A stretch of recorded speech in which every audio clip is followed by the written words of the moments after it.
dito ko naramdaman na may hustisya pala. At ito rin yung daan na patuloy ko ipaglalaban yung mag-ama ko. Para makamit ko talaga yung totoong hustisya para sa mag-ama ko.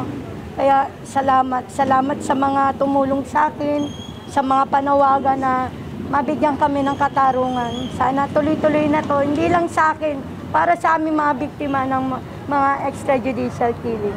Salamat. Baka po sabihin ng iba dahil may natamo na kayong hustisya dito, hindi na kailangan ng ICC investigation. Ano po masasabi niyo? Para sa akin, kailangan pa rin. Kasi ito yung pamamaraan na panawagan namin eh. Hindi lang sa akin, hindi lang sa mag-ama ko, kundi sa amin lahat ng mga biktima.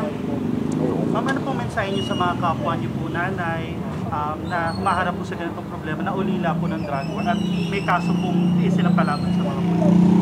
Ramdam ko yung mga nanay na nawawala ng pag-asa kasi nga sa mga nangyari sa amin at wala kaming katuwang sa buhay. Pero ito yung pamamaraan na panghawakan namin yung mga nangyari sa amin.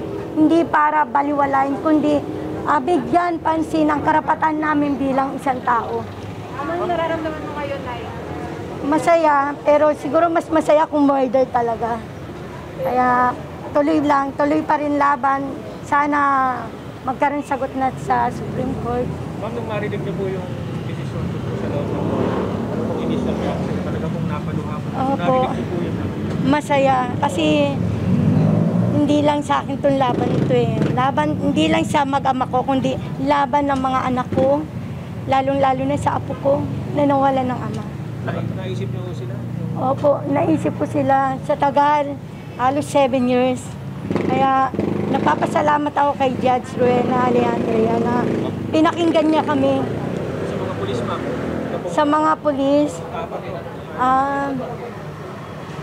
wala akong ma-comment.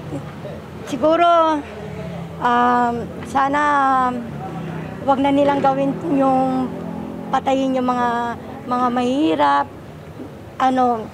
Dalhin nila yung sa tamang proseso. Kung may kasalanan man o wala, dapat nasa proseso. Hindi yung bigla na lang silang papatay na walang kalaban-laban. Nakatakda po nilang i-apela din kung naging desisyon na anong masasabi niyo lang po doon?